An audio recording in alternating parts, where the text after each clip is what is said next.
The illustrious Jabba bids you welcome. I'm going to regret this. I'm Pete Mitchell. He's Peyton Jones. And this is the Church Planter Podcast, brought to you by Church Planter Magazine.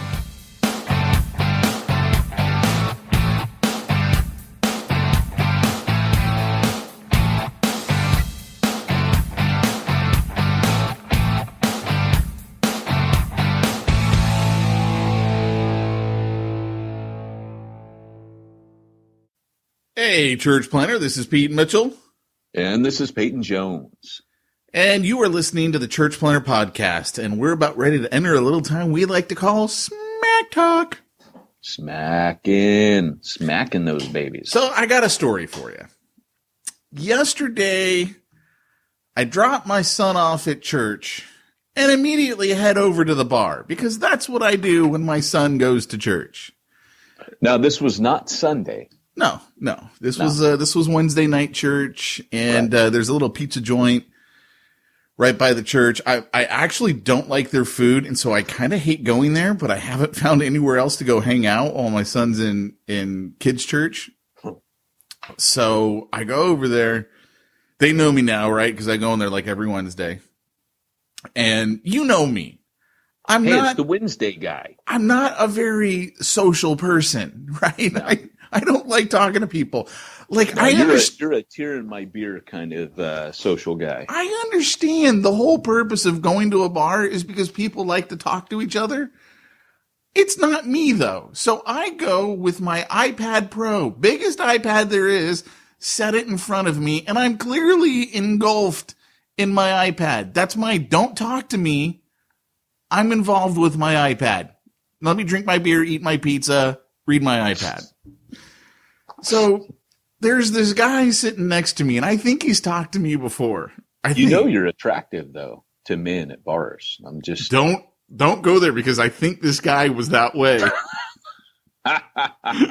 So I'm sitting there, and all of a sudden he starts talking to me, and the waitress, barkeep, whatever you want to call her, I have no idea, right? She's apparently got like 2 parakeets, and he's like, hey, look at her parakeets, and he's got her phone, and I'm like, oh, okay, it's a parakeet.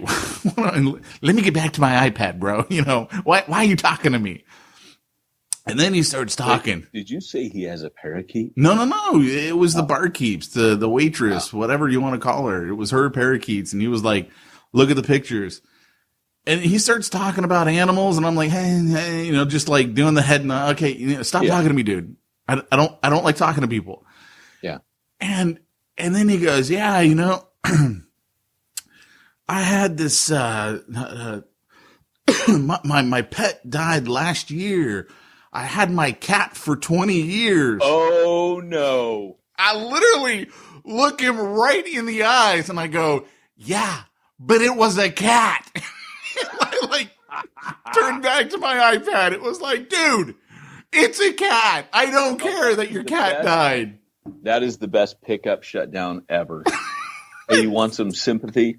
Yeah, it was just a cat. It's a cat. And I know that you were like, if there were like breaking the fourth wall right there, you look at the camera and be like, that was for you, Peyton. Thumbs up.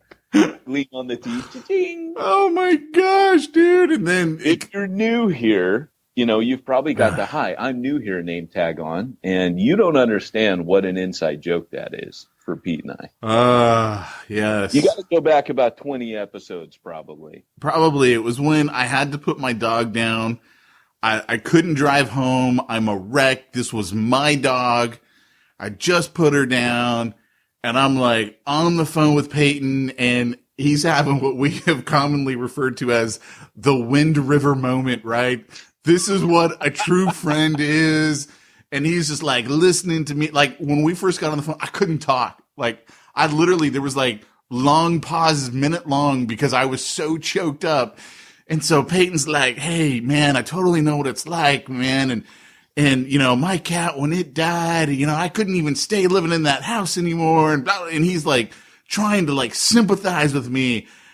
And I have what alcoholics refer to as a moment of clarity.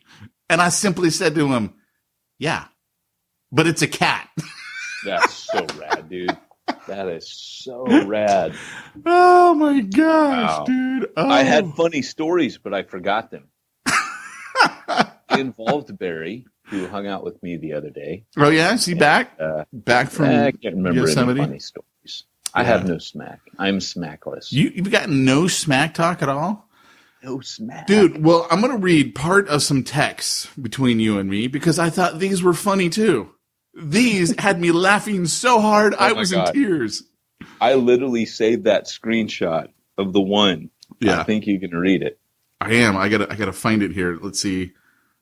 Oh, yep, there it is. Okay, so I'm going to read part of Peyton's text to me because part of it needs to be edited out. I think I need to head to Europe this next couple of days. My Welsh father just went to be home with Jesus. Been a heck of a year. He was like my dad, one of the best friends on the planet, a mentor. Now there's nobody really to lose in this category except for you and this other guy, but this other guy is kind of funny and you better stick around, pal. Right? That's what you said to I'm me. like, the other guy's going to probably die. He just well, I didn't want to say exactly what you said there. So that was the part that I edited out. And then so I text back, screw you, I'm out of here. And then immediately following, sorry, wrong person. And then that was for Jamie, which is my wife. And I was like in tears. You know, it's the Wind River moment. Never have a Wind River moment with Pete. Because here's how he's going to respond to your Wind River moment. Hey, I know your heart is on the ground. It is bleeding. And Pete just comes along and just says, hey, looks like there's a heart on the ground. Let's go ahead and stomp on that sucker a few times. Oh my gosh, dude. Man, I tell you what, and I think I texted back, you're both the best and the worst friend. You did. Times like these. Because I need to laugh, man. Because here's the thing, is it's so good, man, because that's what helps me. What helps me is laughing.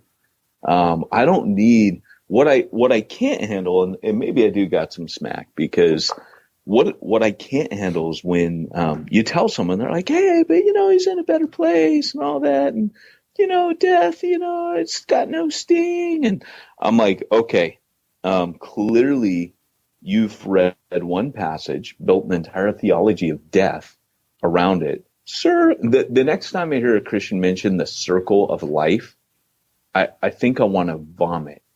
Here's the deal, guys. And this is what I responded. Unfortunately, he got the, hey, listen, the biblical view of death is an enemy to still be defeated.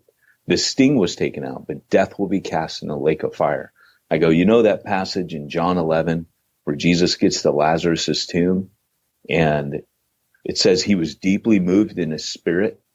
Literally means he was ticked off. He was angry. Now, whether it was angry at death, angry at unbelief, angry, who knows? But I think it was angry at death. Death is something that ticks God off. It involves separation from each other. Separation in the Bible is always bad unless it is separation to God, aka holiness, which you would know, Pete, if you had gotten to the chapter in Reaching the Unreached. Cha-ching! And but anyways, the reality is, which by the way, I'm hoping you picked that. If you really want to get rid of people, pick that book up and read that, Reaching the Unreached. And just tell them, this is a book about evangelism. Can I practice on you? That'll end every conversation you have or result in somebody being saved, which is a win either way. So anyways, plus then we'll get to come on the podcast and you can talk about my book. But anyways, so, the idea is, man, it really is an enemy to be defeated. And sometimes I don't understand Christians.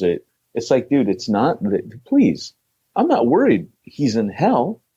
I'm upset that I'm not going to see him for the rest of my life on earth. Like, can you just respect when a brother's grieving? The good news is, and let him grieve. The good news is, realistically, you won't be alive much longer. So, I mean, there's that. That's true. Oh, dude. What's weird is I met him at the age, I was thinking, I've known him 18 years, and 18 years from now, I'll be the age he was when I met him. Wow. Because he was in his 60s. Wow. And the crazy thing is, man, is that so when I first got to Lloyd Jones's church, he was there. He had been a world traveler, businessman, consultant, very wise, was a Methodist lay preacher. Because if a lot of people don't know that Lloyd Jones's church was Welsh Calvinistic Methodist. That was the actual name of the denomination.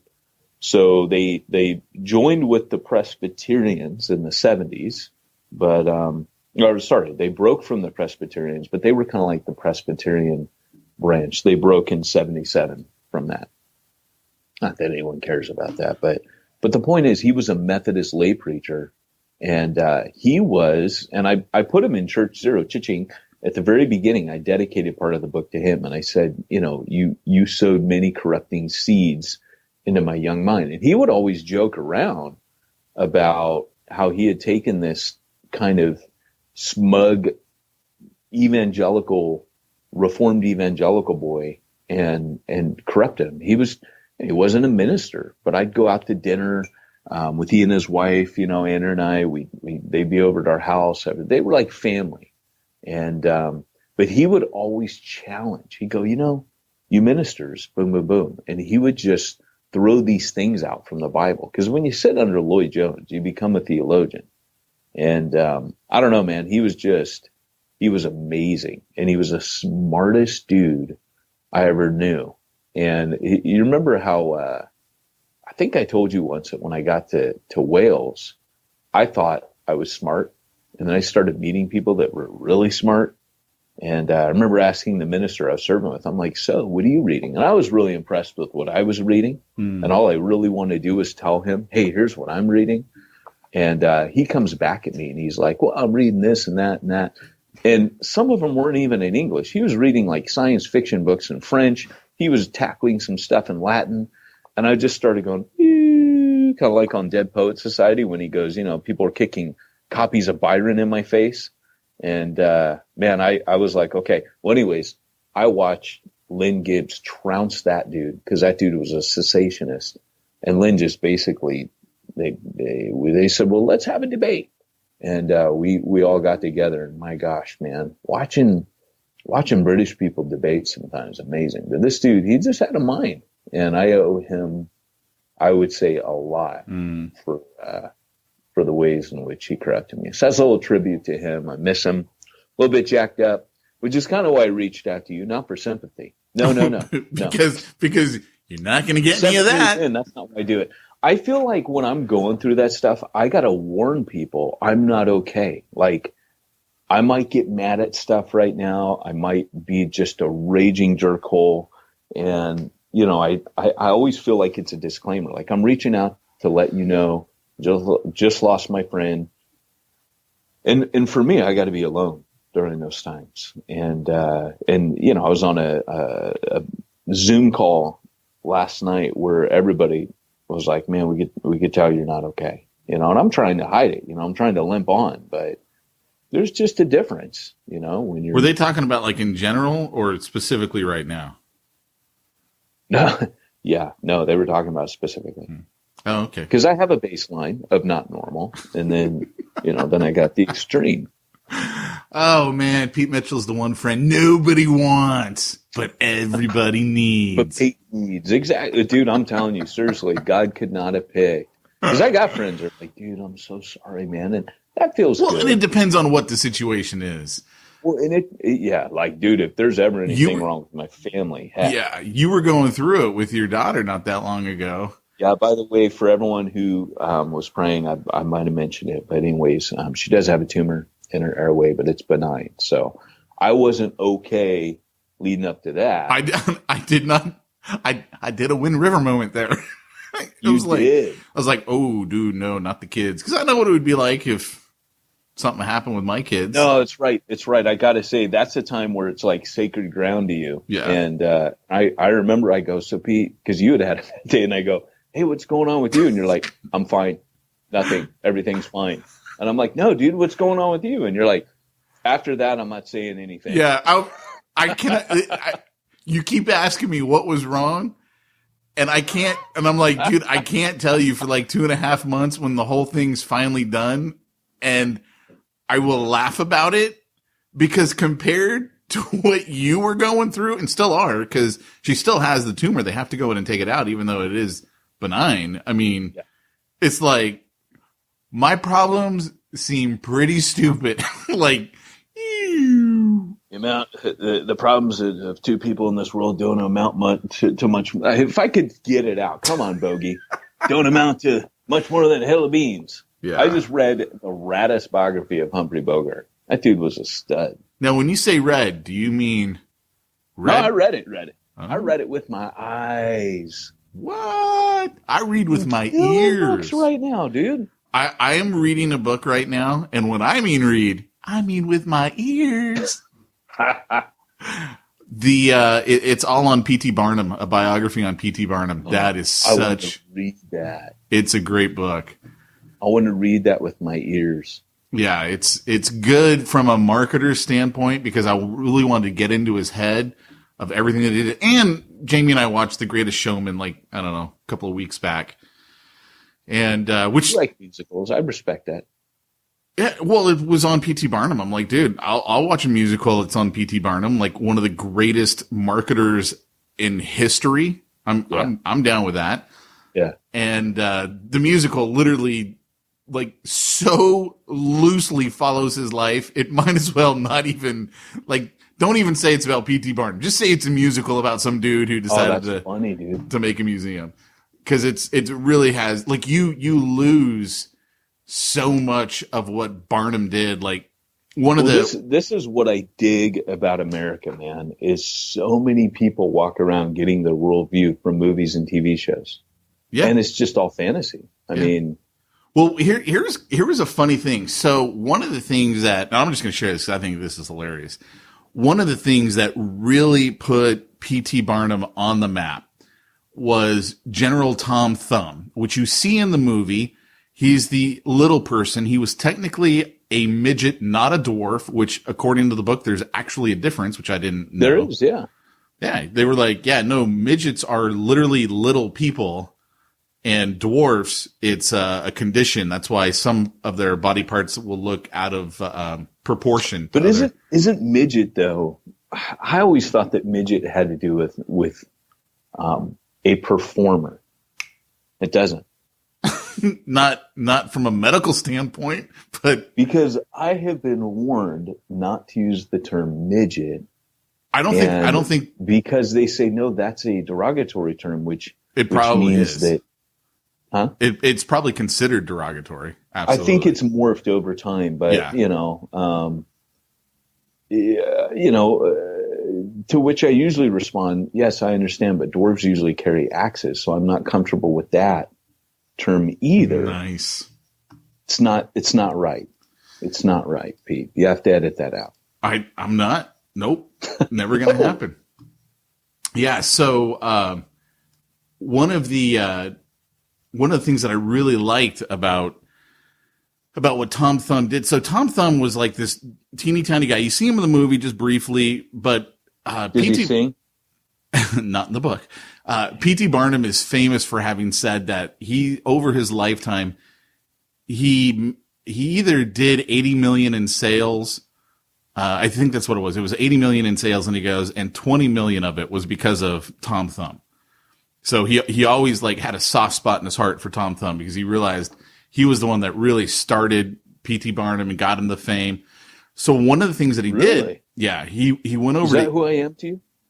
Am I your Tom Thumb, Pete? No, because you're not helping me at all. I'm the opposite. I'm the guy costing you money, right?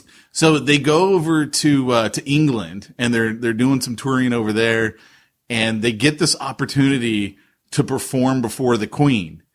And so they're being told all of the rules: never address the Queen directly, never show the Queen your back. So when you leave, you have to back up, and so when the Queen asks you something, you need to like direct it to her man, and then he's going to tell it to her, even though they're all sitting right there, right? Like all these rules. And so, here they are, they're the brash Americans, and they come in there and finally they're like, okay, this is stupid. And they just start talking directly to the Queen. And like that's funny. Everyone in the room's like, but the Queen was like, didn't care. So here's the funniest scene in the book. So finally they're going to leave and Tom Thumb is there, right? And P.T. Barnum's like, okay, well, I need to not show her my back, so I have to back up to leave. And so he's backing up to leave, and Tom Thumb's doing the same thing, but his legs are so small. All of a sudden, he like turns around, runs to where P.T. is, and then turns back around and backs up a few steps, and then like has to turn around and run to her. And so he's doing that the whole way out, and everyone is just in stitches in the room. Oh my gosh! And I am like, why is this not in the movie? Oh this would have been the best. And then apparently, does he go before the Queen in the movie? Yeah. And he talks to the Queen in the movie. They're so dumb for not putting that in. Oh my gosh, you would have thought it was made up, but that's what really happened apparently. And so they asked Tom Thumb to sing. And you know, the American Revolution is still pretty fresh in their minds. And so he starts singing Yankee Doodle Dandy to them. And they're like, yeah, and they're like kind of offended by it, but Tom Thumb's like, hey, whatever, you know. And it was, that happened. That actually happened at the, the 19 or 18, I want to say 96 Olympics, which was the first modern day Olympics. And we didn't have a national anthem at that time. So our national anthem was literally chosen for the modern Olympics. I did not know that. First thing, so in all the qualifying matches leading up to it, when we won, they would play Yankee Doodle. No and of course, kidding. Yankee Doodle was a joke tune. And so that's why it was offensive, because it was like a bar song. It was like a Yankee Doodle went to town. It wasn't, we hear it now like on the ads for like Veterans Day or 4th of July, and it sparks a patriot, but it wasn't. It was a joke it's not tune. like America the Beautiful. It is Yankee Doodle Stuck a feather in Dandy. his hat and called it macaroni. Yeah. I don't even get that. I don't even know what that means. Do they mean like elbow macaroni, or did they mean like pasta and I mean, what does that mean? I have no idea. I do not know. Maybe it was a derogatory. It's a way of making fun of Americans. Yeah. Well, let's actually give a little credit here to our sponsor. Welcome, you are. This week's episode of the Church Planter Podcast is brought to you by... Hi, I'm Scott Blair, church planter. If you are anything like I used to be, you probably woke up feeling alone and somewhat isolated today, wondering to yourself, why isn't there just one place that I can go to discuss the things I really care about, like bear attacks, Sir Mix-a-Lot, Game of Thrones, and even Christology? Well, I'm here to tell you such a place now exists. This is not make-believe. I would not joke about a thing like this. Pete Mitchell and Peyton Jones have created such a place. No. It's not heaven. They didn't create that, but it's the next best thing. The Bivo Ministry Inner Circle. And you can find all about the Bivo Inner Circle at bivoinnercircle.com.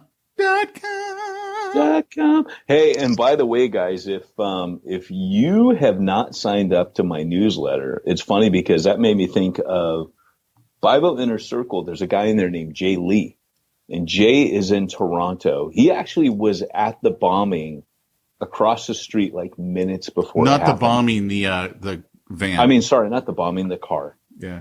In Toronto. So, it's been really interesting because he's been doing a series of meetings. He's church planning for a church that hired him, but he's going through reaching the unreached. And every week he posts pictures like, hey, here's what we did. Boom, boom, boom. And it is so cool, man. Like, because Reaching the Unreached, cha-ching, is a book about really taking action on things that you think about. So it has to do with evangelism. If I were to lead a cohort for ministers to mobilize their congregations, I would start with the minister. And I would say, you first need to change. Don't even worry about mobilizing everyone else. You need to get out there on the front lines. Then you'll be convincing and aspiring enough to do that. But anyways, on that front, I am starting a prototype cohort to go through the book. If you guys want to join me on that, it's $50. I'm not looking to get rich off of it, for 3 weeks. And I know Pete's shaking his head like, dude, should talk to me. But here's the deal. Literally, I'm just doing it as a prototype to see how it goes. So you be helping me out. There is a cost involved with it, but anyways, for 3 weeks, we're going to go through that book, and there'll be Q&A and all that cool stuff. So if you want to get in on that, go to peytonjones.ninja, sign up to my newsletter, or shoot me an email at newbreedcp@gmail.com and ask me to be included. I got a bad feeling about this. Let's get down to the nitty-gritty. So, Mr. Jones, what is Yes, today's sir. topic? Today's topic is blessing your city. So, want to talk about blessing as kind of a posture and a stance, and what it means, what it doesn't mean, how you can ensure that you're doing things in a way that's being done in the way that Christ would do it. And a lot of churches nowadays are there for them. And I raise this question, man, I'm just quoting my own books all over the place. Cha-ching's coming out of everywhere. In Church Zero, cha-ching, I say that this generation is when they go to church, if they go to church, they ask a couple questions. And it is, are you out for me, or are you out for God? Are you out for me, or are you out for yourself? And so I would say a lot of churches say they're out for God, but they're out for themselves. They do everything as a, what's my ROI on this, yada, yada, yada. And what I would say right now that the world needs to see and will never grow old is when a group of people or an individual is there to bless them with no strings attached. If people cotton on to the fact that you're just here to get me to your church, and this is some like, hey, come to my church, hey, yada, yada, yada, like you're some kind of pastoral game show host, trying to get everyone's attention and dance on stage so people throw coins at you, then you've already lost with this generation. This generation's had enough of self-seeking religion and self-seeking religious leaders. They're watching TV, they're watching the guys flying around in their private jets, or looking at the exposés of people with multi-million-dollar homes. They're looking at all that and going, yeah, I see. It is what I thought it was. So when they see a church that's literally just there to do the thing that churches ought to do anyways, then it blesses them. So the other morning, I was at Starbucks, and when we went to pay, I think our bill was like $12. We went to pay. The lady in the Starbucks window said, hey, your bill was covered by the car in front of you. And we said, oh. And she goes, yeah. And we go, that's so cool. Like, why? And she goes, well, the car, it started with the car in front of you. Oh, and my wife had already said, she goes, well, look, pay for the car behind us. Because she was driving. I would never have said that. And she said, pay for the car behind us. And so the lady said, well, you're the 15th car in a row to keep it going. And she goes, one lady, her bill was like $3. And she paid for somebody who was 12, behind her, same kind of like us. And so, I pulled out of the party. I said to Andrew, I said, I bet you anything a Christian started that. That's a Christian mindset right there. It's not that it had to have been a Christian. It could have been some do-gooder or somebody who was like, hey, hey, karma, be kind to me or whatever. But it's kind of like Jesus said, where your heart is, your treasure is also. Mm. I kind of tend to think that, it most likely was a Christian. And when I pulled out, I drove down the street and I looked up and I saw my sitting church, which was right there. And they had a big banner up that said, have a great day. And it just kind of struck me as that was a non-religious message. It wasn't something that they were like, hey, service time's at 11 a.m.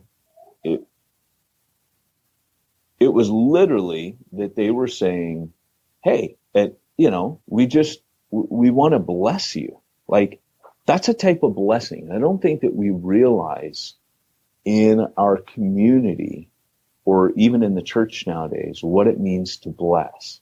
So I just kind of want to unpack that, because I realized that banner was a blessing upon every individual, because they're right next to the freeway. They're near an on-ramp. They're just on the other side of Beach Boulevard, across from a very busy shopping mall.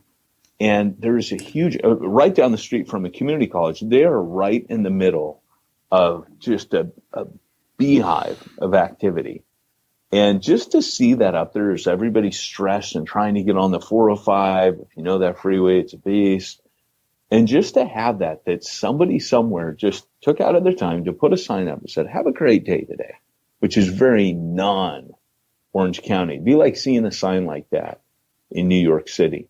And it just, even though it was just to have a great day today, it was, to me, it was the heart of God, because it struck such a discordant note in the tune of that society that you had to see God in it. And that's what blessing does. It literally sent, just like that Starbucks, blessing catches you off guard, and then it blesses you. You with me? So what you're saying is that blessing blesses you. Blessing blesses you. And, God bless you. But it does. It changes the way you feel. It suddenly, and I would say that actually brings a peace of God to somebody. I would say that what you experience in that moment, I would say that something divine was happening. Not divine salvation, but something divine. People were getting a sense of the kingdom of God literally just by getting that coffee. Interesting. So what you're saying is we should start paying for people's coffee? Hey, I'm just saying it's grace, right? It's grace. It's undeserved favor. And when people experience that, that's a type of blessing. That's what grace is. So if you go through where Jesus says, like, on your enemies, he says, bless them and do not curse them. And so here's the reality, is that blessing is the kind of thing where you don't have to be deserving. So when you think of it theologically, having a sign up there that says, have a great day, you're asking people that you don't know what they're up to, right? You don't know if they're drunk drivers or they're sex traffickers or whatever it is, but that is a general blessing. And so Jesus, when he comes in to talk about blessing, he says God sends the rain on the good and the bad. He blesses both, which is kind of crazy. Now, there's a special blessing for those that are obedient, but and the Bible talks about that there's extra blessings for people. But then there's also extra grace for us when I'm not behaving as well. So you can constantly see this heart of God towards people to bless them, right? I mean, that's what it says. For I know the plans I have for you, says the Lord, plans to bless you and not harm you, or bless you and not curse you, plans to prosper you, not harm you.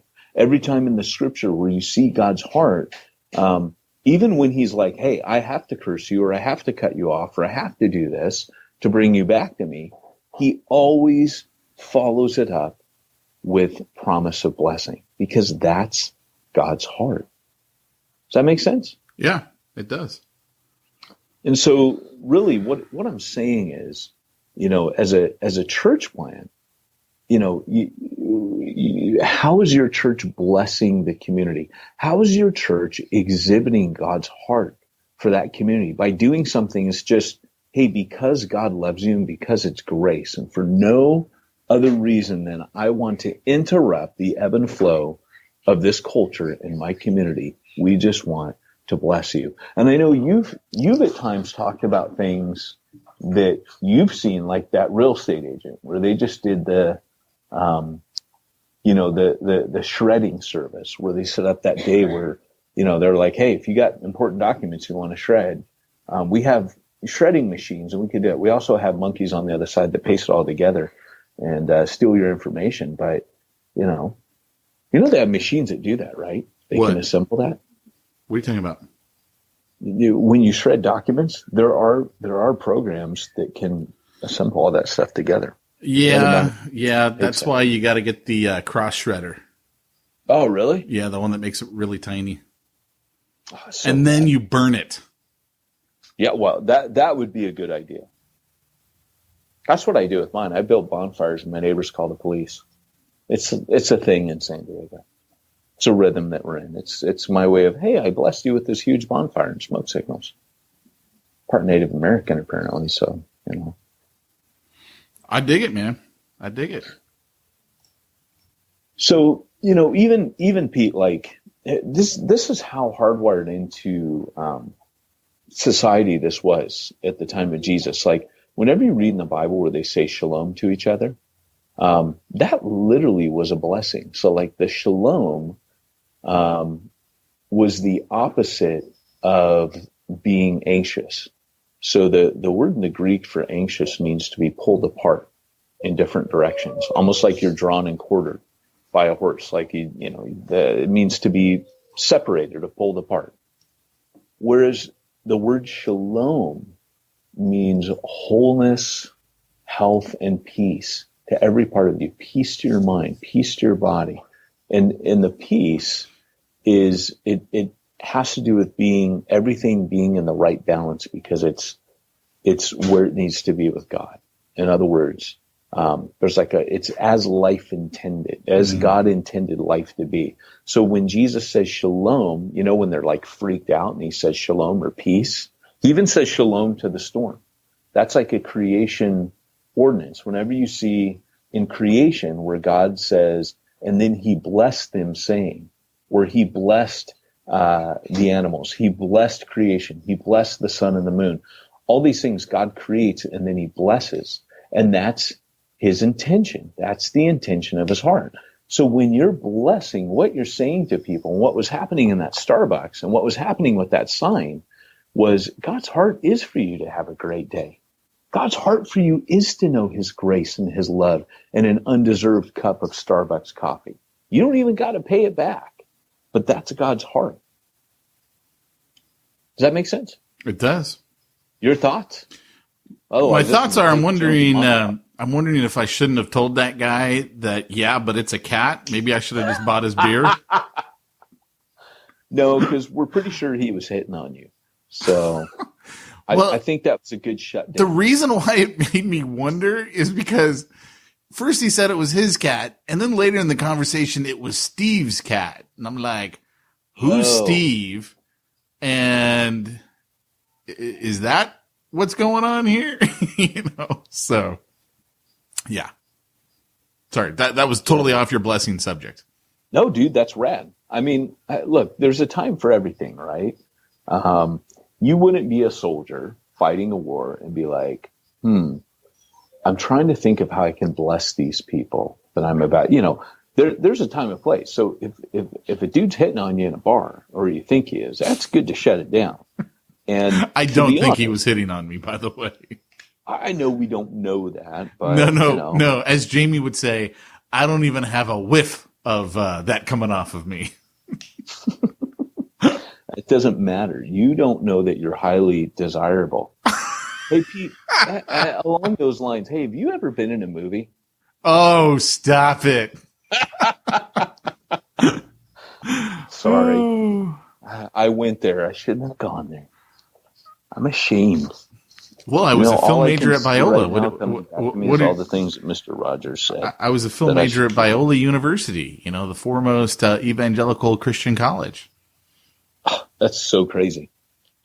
So, going back to that, really, it has to, when we started Pillar, it was funny because we were not looking at, I just remember at that time, I didn't want to do the church thing. And I was burnt out on the whole, get people come to my church thing. I didn't give a rip. I was like, look, if we're here, cause, we start out of the Starbucks, as you know, and, we're just meeting people where they're at. And I don't want to build the churchy church thing and have that burden of trying to get people to fill it up. So I just remember at one point, I was like, hey guys, cause I didn't want to do a men's study, didn't want to do a youth group. And I'd have people, that were like, hey, are we going to do this? No, because I was like, what's the point? Like you went to those for years. What'd they do for you? Did they really help you that much? everything that those groups do, we're doing now. Like we're doing it in our missional community. We're doing it, and we call them COGs. I was like, we're doing all those right now. And, but the thing that we weren't really doing other than being in Starbucks was we weren't going out and blessing. We met with the mayor and we said to her, hey, what do you need? And one of the things she mentioned, she said, we're out of funding for things like this. But she goes, it falls back on me in the community when I've got an elderly woman who is dying of cancer and she doesn't have the money to pay for her hedges to be trimmed. But all the neighbors are complaining to the council that, look, this house is an eyesore.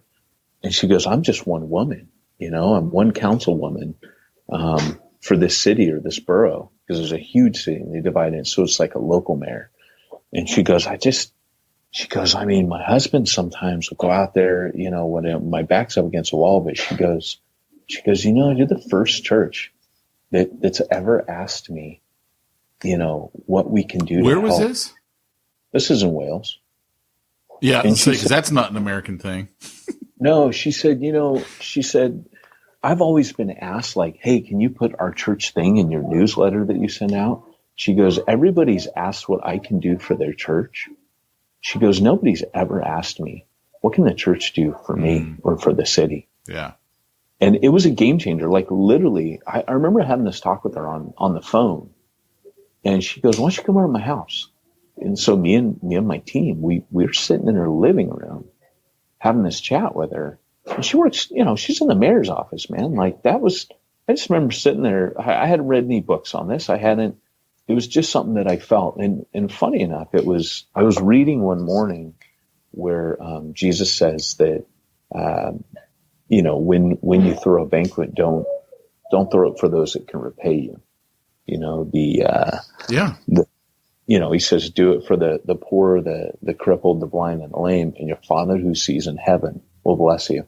And so I kind of took the team aside and said, look, guys, we're not doing this to get people to come to the church. So you just make sure when you're having conversations with people, whether it's that individual in that house, that we want nothing back from them, like literally nothing, no pressure. They're in a bad situation. We want to bless them. This is God's love to them. And that, if anything, just know God loves you. And this is what grace is. It's just him giving, and he's given so much to us. He's forgiven us. If you want to have those conversations, great. Make it about God. Do not make it about the church. And it, not only did it feel good, and to be honest, nobody that I know of ever came to the church through that. But what I can tell you is that our reputation in that community, because it was a poor community, and our reputation in that community started going around. We literally hired a bobcat, and there was a single mom. I can't remember what the deal was, but she had a backyard that was all mud and dirt. And the councilwoman, she would always come to us with these things. She'd be like, hey, I got this, or I got that. And she was like, hey, she's got 2 young kids, but they run out, they're all muddy and yada, yada, yada. And we're like, cool. I had some roughnecks. I said, hey guys, can you drive first we went down and looked at it. They're like, I was going to need a bobcat. And these guys are rough workers. And we just went down on a Saturday and leveled it all out. We didn't put the turf down. We said, hey, you're going to have to get someone to come out here and put the turf down. But we did 1 day's hard labor for that woman. And, and we didn't talk about it. We didn't post on social media. That was between us and that lady and God. And that was it. But when Jesus says the Father who sees you, what you've done in secret, will himself reward you, that whole deal, I just think we were rewarded. I think we felt God's grace and blessing coming through us. That was but I don't know on the other side of heaven how the divine economy works that out and how repayment. All I know is that it changed us. And in changing us, it changed everything about how we did church, how we thought about church. The church wasn't the object. And I think when the church becomes the object and not blessing the people around you, and I don't mean do-gooding, I mean literally grace, that you're exhibiting and embodying the grace that you're going to preach, because you've got to preach. You know what I mean? Yeah, you know, it's kind of funny that you mentioned this, because I'm about ready to throw a church under the bus, but I mean it with the best intentions. So my daughter's in preschool, and she goes to the same preschool that my son went to. And the interesting thing is, it is a church that has a preschool, and that's how they, you know, make their a big part of their income is because they've got this preschool. And they also say, I think someone said it's their way of reaching the community. And it might very well, in fact, be, which is awesome. Fantastic. You know, you and I are big fans of making money and reaching the community at the same time whenever possible. I mean, that's cool. But here's the thing, man. It is in a rental community, like all around them on every side are apartment complexes. And the street is packed with cars. You cannot find a parking spot on the street.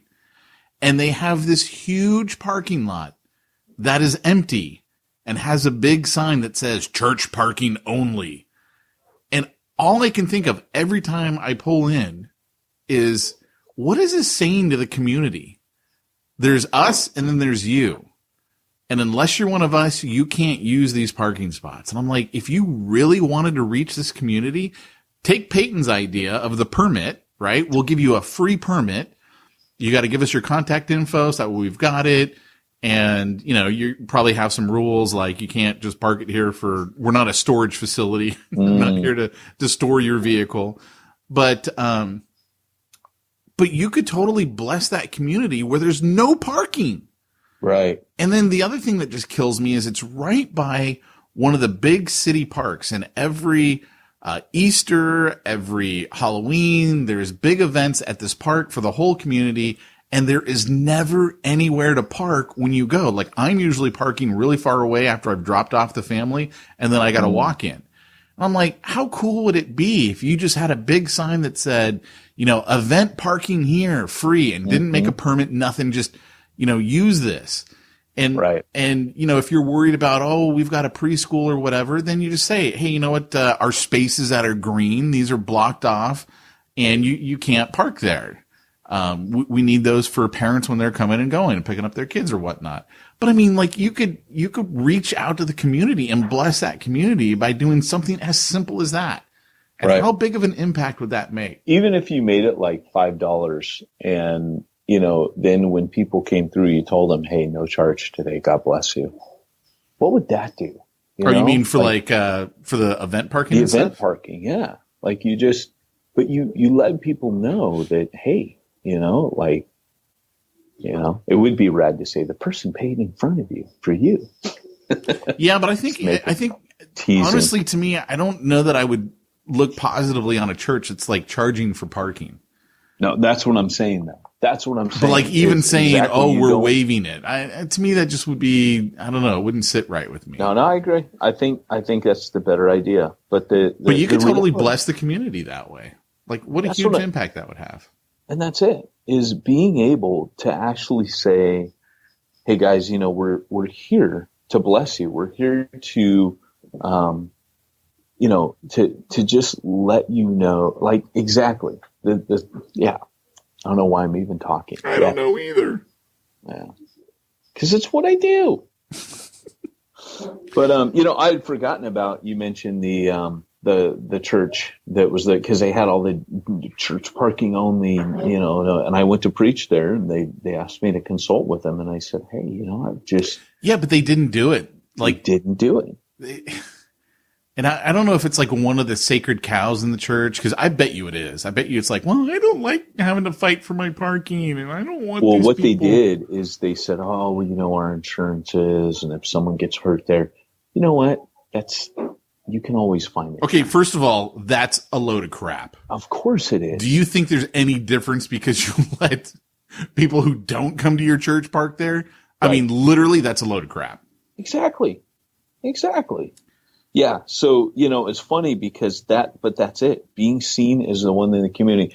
The other thing I told them to do was to, they sold off part of their land, and they had a big giant, apartment complex put in there. And I said, guys, welcome cards. And it's funny because I was talking to them not long ago, and I mentioned again, I said, it's never too late to do that. It's not like now that everyone's in there, well, that ship sailed. No, why don't you do it now? Hey, my dad was a pastor of a church in a city called Pacifica, which is in the San Francisco Bay Area. And this particular church was on a hill, and it overlooked a big part of Pacifica and the ocean. It was actually a really gorgeous spot, unbelievable spot. It's just always foggy there, so it's not like you always had like a good, cool view or whatever. But it had this huge parking lot. It wasn't a rental community at that time. I have no idea if it is today. But one of the things, and I was talking to my parents about, the whole parking thing at that one church, the preschool church.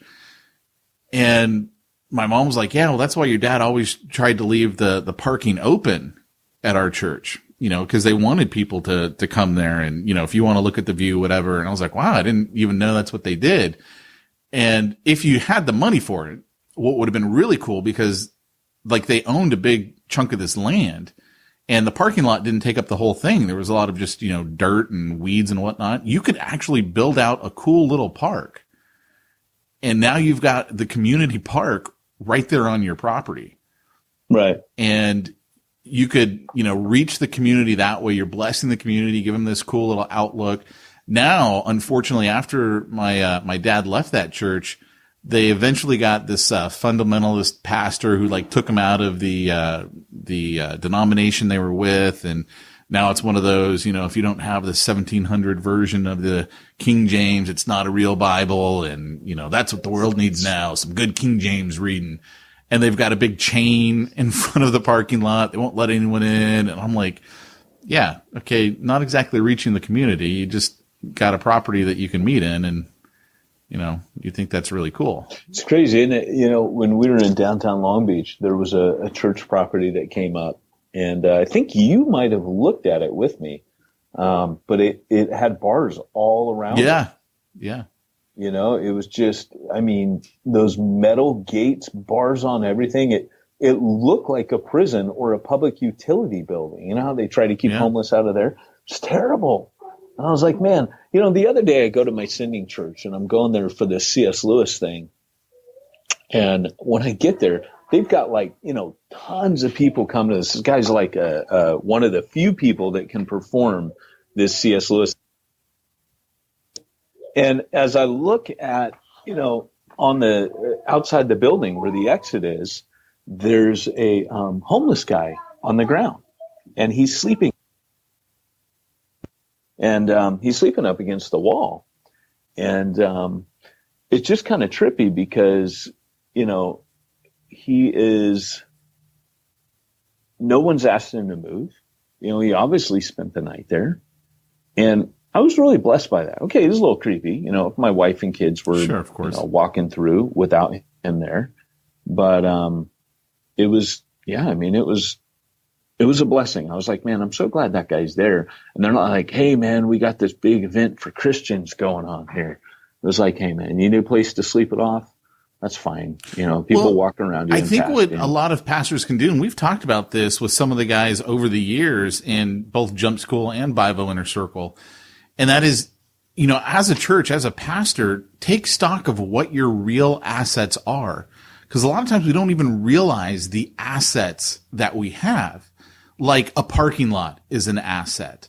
A building, if you've got one, is an asset. What are other ways that you can utilize that asset to benefit the community, create an income stream for the church if the church needs it? We talked about that with a guy in New York. I think he was in New York, and he was going through Jump School, and we were like, hey, you got a big auditorium, man, dude, you could easily turn that into money, because there's plenty of groups, businesses like mine that need places to hold mini meetings and conferences and whatnot. Now you've got an income stream for the church, and you're reaching that community. You're bringing them into your building, which is sometimes like the third rail. Oh, I don't want to go in a church. God might strike me down kind of a thing.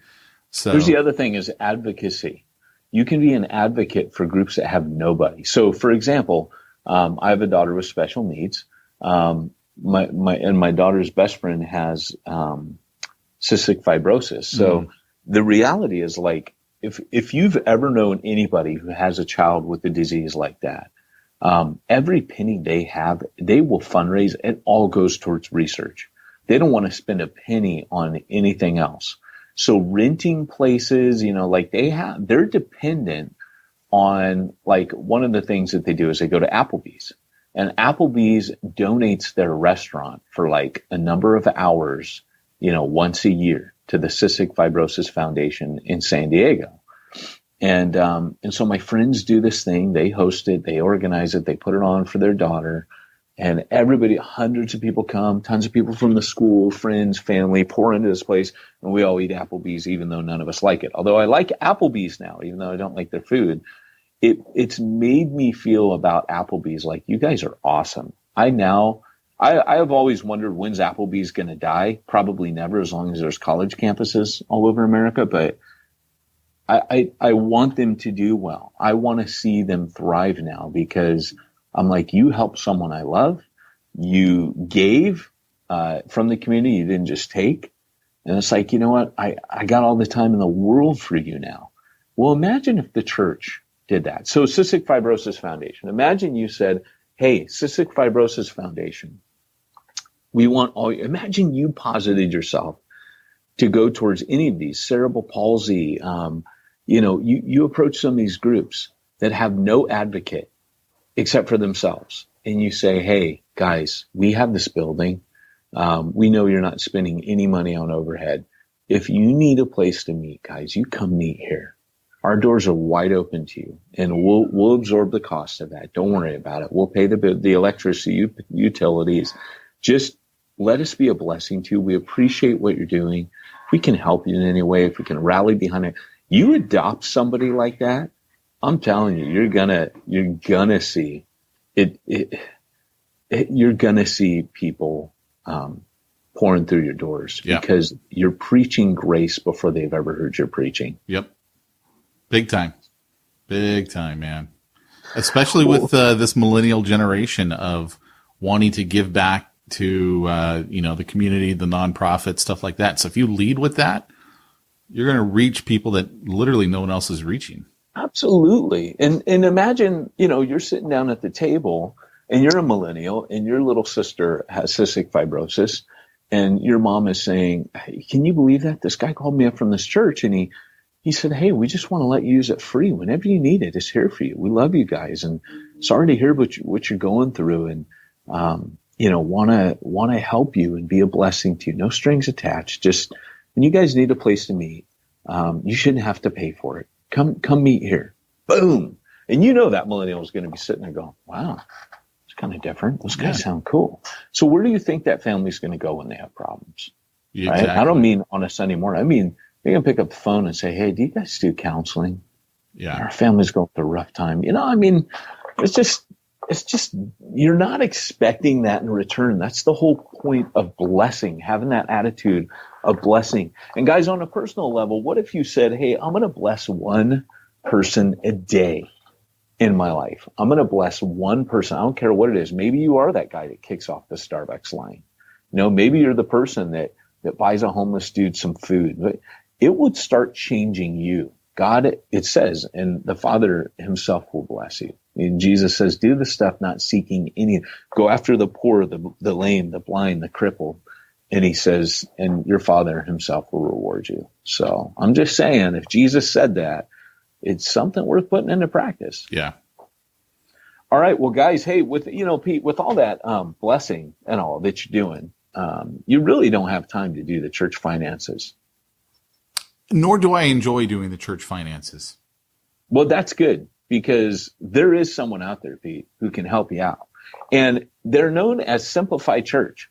And you can find them at simplifychurch.com. They'll do your accounting, bookkeeping, and keep you compliant with the IRS for a low monthly price that they offer to church planners.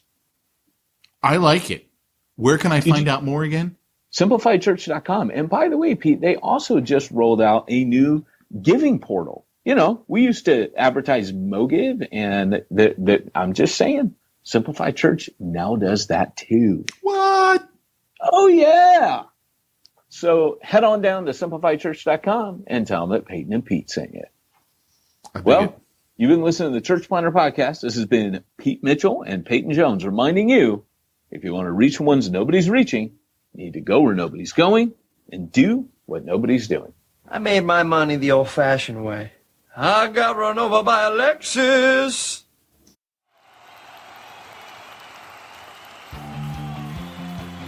Thanks for joining us for another weekly episode of the Church Planter Podcast with Pete Mitchell and Peyton Jones. We'd love to hear your comments on this episode of the Church Planter Podcast. Visit us online and let us know what you thought at churchplanterpodcast.com. If you subscribe to us via iTunes and have enjoyed the podcast, leave us a positive review. The more positive reviews we receive in iTunes, the more iTunes will promote us to other church planners who would benefit from this show. This podcast is brought to you by the Church Planter Magazine, which is available in the iTunes newsstand or online via churchplantermagazine.com.